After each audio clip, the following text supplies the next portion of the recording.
Hey guys, welcome to the Rock and Road Show. It's over 100 degrees again today here in Texas. That's how it normally is. They don't tell you that on the news, but I don't know why they don't, because they don't really promote tourism. They don't say, come on down and jump on our lake. They close the lakes. Come on, bring your boats and let's get in. No, they close the ramps. Here's Sundance and Mama, and we're going to talk about these items really quickly here, because I did a short. You can't do much on a 15-second short. Hi, Sundance. Hi, Mama's baby. And he's staying hydrated and wet.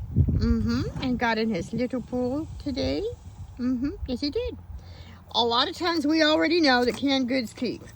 The only canned good that I could never stomach was roast beef. It made me sick. It made me really, it was disgusting.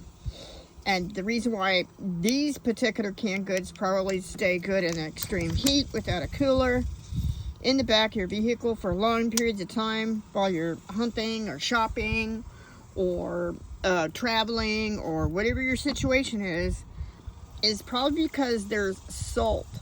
They pack this with salt water. So that's probably why. Because I found some other things that seem to last for forever and salt is always involved, which is interesting. Because in the 1800s, yes, that's right, I own the 1800s books, so I know I've read them. I've been a writer now for close to 50 years. Well, probably a little more than 50 years. Salt was used to pack a lot of things and drying stuff out, like beef jerky and fruit.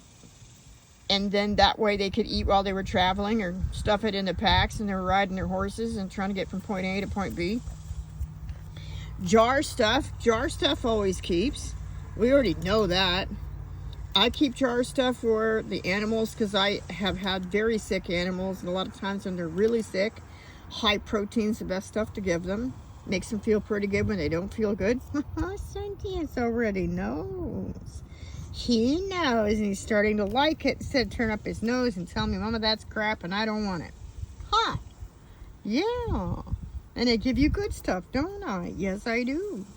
I've done a lot of reading, and actually this one here is supposed to be the closest one to nature that's available. It's better than the other brand we're not going to name. And it's a jar. So if your family was Mormon or you grew up like I did in the 1960s, parents were always canning everything. So it's basically a canned item. Canned items or metal cans or jars last a good long time, even in extreme heat. Sundance. And somehow, I don't know how, and I don't know for what reason, and I don't think I want to know. Yeah, I kid you not. These little Hormel dinners that they were just throwing on the shelf in the grocery store, I thought, well, they're not refrigerating it. They're just throwing it on a freaking shelf. And then when you look behind, there's more just sitting on the shelf. It just sits on a shelf. So God knows. Yeah, I know how long that they've been there. And the ingredients don't look too bad. They don't look too great, but they don't look too bad. And they also had some salt in them. So I was thinking maybe that's another reason why they haven't been making us sick. And this time, I actually had some of these in the truck and over 100 degrees in Texas for 2 weeks. Yeah, I kid you not. And we're still eating them. But we had to because I'm tired. I'm beat. I have cancer and a heart problem and broke down and stuck here in Texas.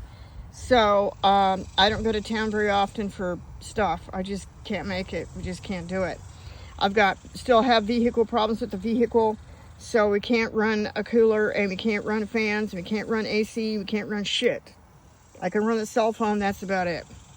Well, that's it for today. That gives you kind of a rundown on some stuff you can stuff in your car for whatever purposes come along your way, and that's about it. I hope you have a good time. Bye.